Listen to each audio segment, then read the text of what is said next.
ख्रिस्त में मेरे प्यारे भाइयों और बहनों, आज कलीसिया संत अल्फोंसस लिगोरी का पर्व मनाती है। संत अल्फोंसस लिगोरी का जन्म 27 सितंबर 1696 को नेपल्स के निकट मरियानेला नामक जगह में हुआ था। वे नेपल्स के एक बड़े जाने माने सभ्य परिवार के पहलौठे बेटे थे।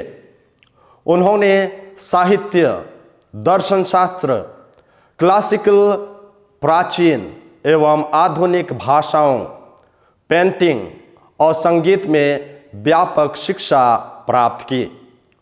उन्होंने यीशु ख्रीस्त के दुख भोग पर गाना संकलित किया। साथ ही इटली में सर्वाधिक लोकप्रिय क्रिसमस कैरल तू स्cendi dalle stelle और कई अन्य गीतों की रचना की। उन्होंने यूनिवर्सिटी में पढ़ाई करते हुए सामाजिक और कलीसियाई कानून दोनों में डॉक्टरेट की उपाधि हासिल की और कानूनी पेशे में अपनी सेवा प्रारंभ की। सन 1723 ईस्वी में लंबे मनन चिंतन एवं आत्म जांच की प्रक्रिया के बाद उन्होंने अपने कानूनी पेशा को छोड़कर अपने पिता के कड़े विरोध के बावजूद सेमिनरी की पढ़ाई शुरू की। 21 दिसंबर 1726 को 30 साल की उम्र में उनका पुरोहिताभिषेक हुआ। उन्होंने एक पुरोहित के रूप में नेपल्स के बेघर, गरीब और असहाय युवाओं के साथ अपना पहला वर्ष बिताया। उन्होंने संध्या प्रार्थनालय, इवनिंग चैपल की स्थापना की, जो युवाओं के द्वारा ही संचालित किया जाता था। ये प्रार्थनालय विशेष करके प्रार्थना, समुदाय, ईश्वर का वचन, सामाजिक गतिविधियों और शिक्षा के केंद्र थे।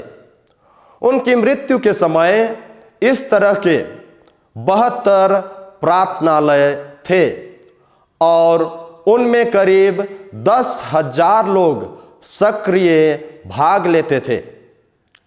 सन 1729 ईस्वी में संत अल्फोंसस अपने घर छोड़कर नेपल्स के चीनी कॉलेज में रहना शुरू किए।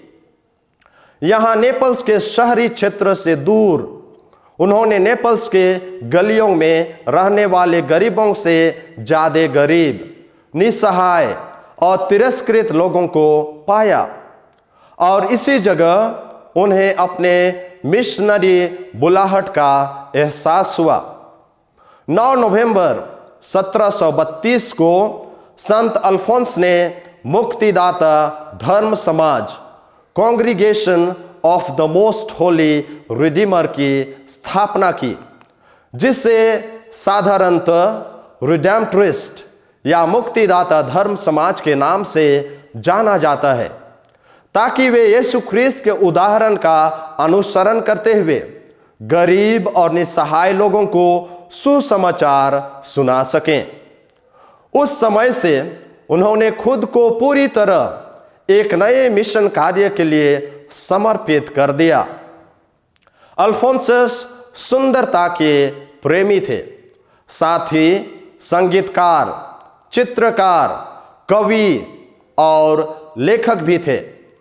उन्होंने अपनी कलात्मक एवं साहित्यिक प्रतिभाओं का प्रयोग अपने मिशन कार्य में किया और उन लोगों को भी ऐसा ही करने को कहा जिन्होंने उनके धर्म समाज में प्रवेश किया।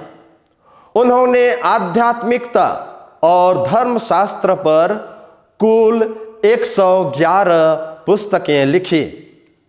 उनकी लिखी पुस्तकें 11,500 संस्करणों और 72 भाषाओं में अनुवाद की गई।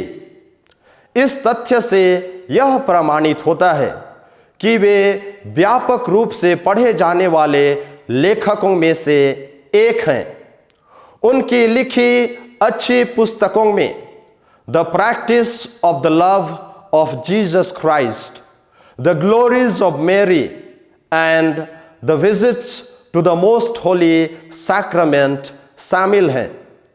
प्रार्थना, प्यार, मसीह के साथ उनका संबंध और अपने विश्वासियों की आध्यात्मिक जरूरतों का पहला अनुभव अल्फोंस को अपने आध्यात्मिक या आंतरिक जीवन में महान और परिपक्व बना दिया।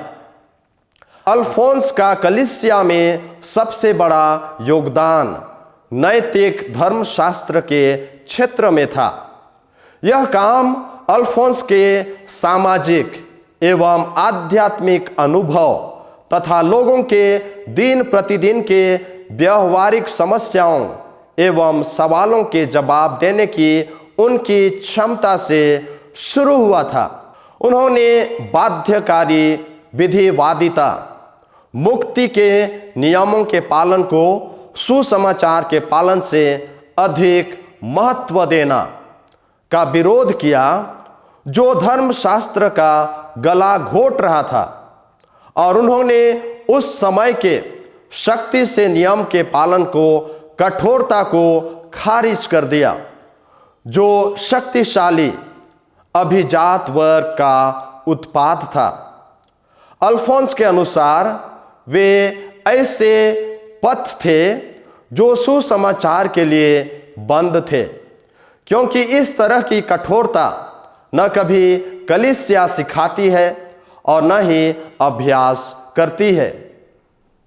वह जानता था कि किस तरह धार्मिक विकार या सोच को व्यक्ति की महानता और गरिमा, नैतिक विवेक और सुसमाचारवादी दया की सेवा में लगाया जाए।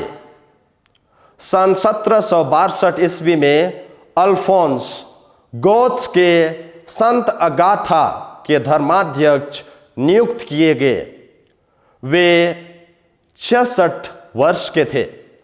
उन्होंने नियुक्ति को अस्वीकार करने की कोशिश की, क्योंकि उन्होंने महसूस किया कि वे धर्म प्रांत की देखभाल करने के लिए बहुत बुजुर्ग और बीमार हैं। सन 1775 ईस्वी में उन्हें अपने कार्यकाल से सेवानिवृत्त होने की इजाजत दी गई और पगानी रिडेम्परिस्ट समुदाय में रहने के लिए चले गए, जहां 1 अगस्त सन 1787 ईस्वी को उनकी मृत्यु हो गई।